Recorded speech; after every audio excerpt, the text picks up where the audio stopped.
तो तारापुर में तो आप गए ही हैं। तारापुर में ऐसे नेता को उम्मीदवार बना दिया है आरजेडी ने जिसके समर्थक कोर वोटर माने जाते हैं बीजेपी के। देखिए, लालू यादव तो एक अलग तरह के नेता हैं। उनको मैंने कवर किया उस जमाने से जब वो पहली बार मुख्यमंत्री बने थे और बाल कटवा रहे थे और जो झुग्गी झोपड़ी के बच्चे थे उनको नहलवा रहे थे। तो उस जमाने से मैंने उनको कवर किया है और तब तक कवर किया है जब तक कि वो जेल नहीं चले गए। अब लखन राम मांझी, MIM और मुकेश सहनी, तीनों पर कौन भरोसा करता है? क्या बीजेपी भरोसा कर सकती है? नीतीश कुमार कर सकते हैं? तो तेजस्वी यादव को ये भरोसा जरूर है कि कभी भी उनका साथ मिल सकता है। नमस्कार, आप देख रहे हैं धा न्यूज और मैं हूं अभिषेक मिश्रा। राजद सुप्रीमो लालू प्रसाद यादव की एंट्री हो गई है बिहार उपचुनाव में।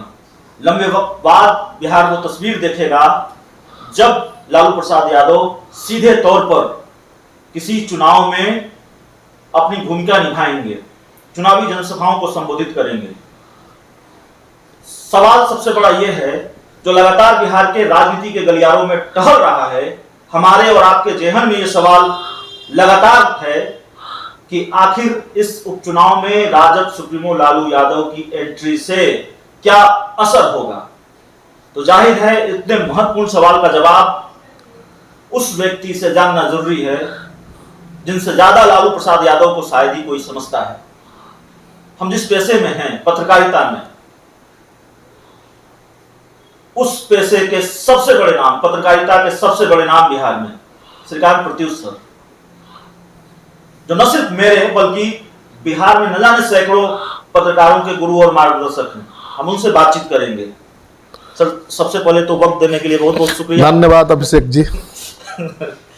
लेकिन सर, यही समझना चाहते थे हम और इसीलिए हमने आपका वक्त लिया कि लालू प्रसाद यादव बिहार में आए हैं और उस दौर में आए हैं सर जब पहले से ही तेजस्वी यादव ये दावा कर रहे थे कि जब 2 सीटें हम जीत जाएंगे तो बिहार में सरकार बदल जाएगी, हम सरकार बना लेंगे।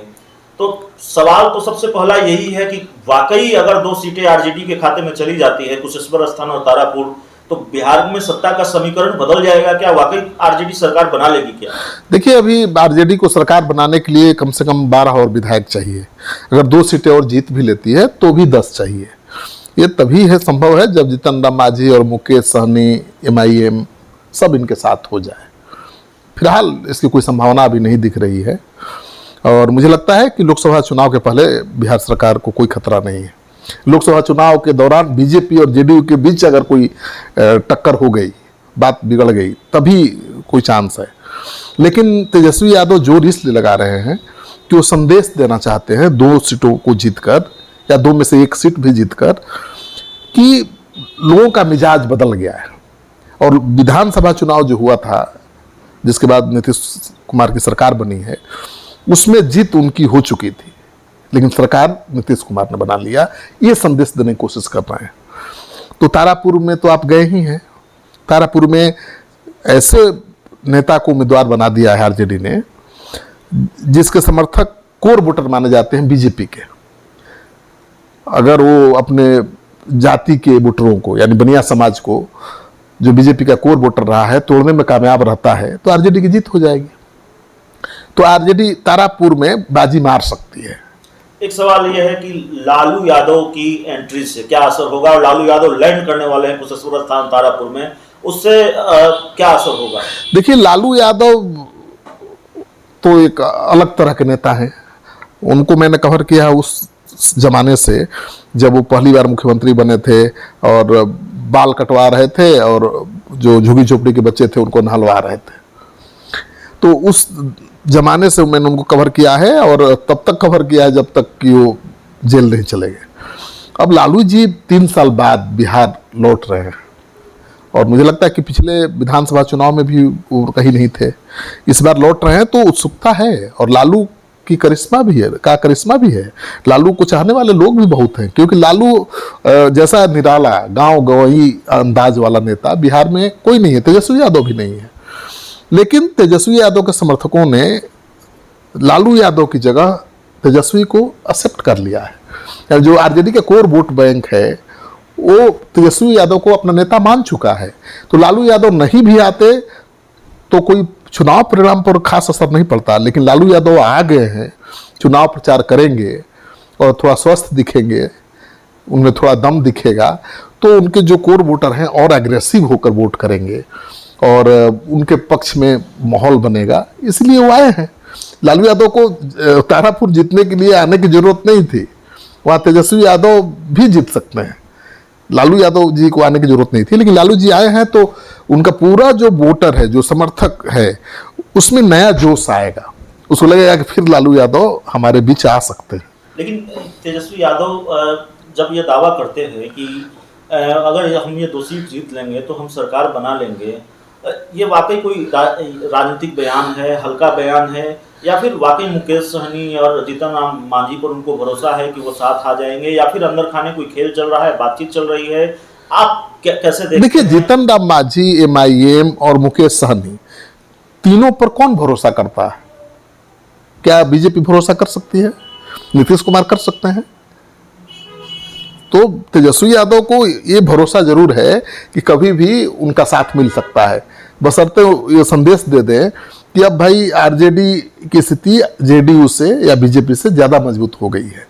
अगर दोनों सीटों पर जीत हो जाती है तेजस्वी यादव की, तो ये तो मैसेज चला जाएगा सहयोगी दलों के बीच कि अब बीजेपी जेडीयू के साथ रहने से कोई ज़्यादा फायदा नहीं है, क्योंकि बीजेपी जेडीयू के साथ रहते हुए भी तेजस्वी अगर जीत जाते हैं चुनाव, तो ये संदेश जाएगा। वो ये संदेश देने की कोशिश कर रहे हैं और अपने समर्थकों में जोश भर रहे हैं कि उनके समर्थक उपचुनाव को हल्के में न लें, इसको जीतने के लिए एड़ी चोटी का जोर लगा दें, क्योंकि एड़ी चोटी का जोर लगाना बहुत जरूरी है। दोनों सीटें सिटिंग हैं जेडीयू की, और उनमें से एक सीट भी जीत लेना तेजस्वी यादव के लिए बहुत बड़ी उपलब्धि है ना।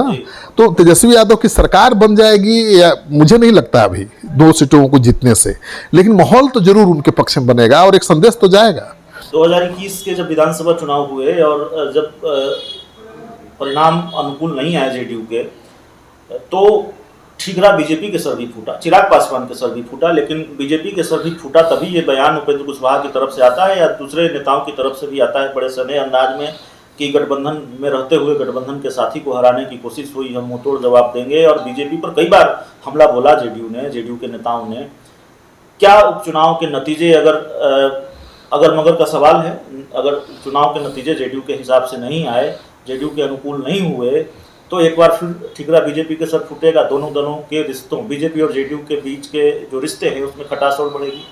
देखिए, अभी कोई कारण नहीं है, क्योंकि उस समय तो कारण दिख रहा था कि चिराग पासवान जो मोदी की तारीफ कर रहे थे, वो लड़ रहे थे जेडीयू के खिलाफ हर सीटों पर, और उनकी वजह से नीतीश कुमार को बहुत भारी नुकसान हुआ।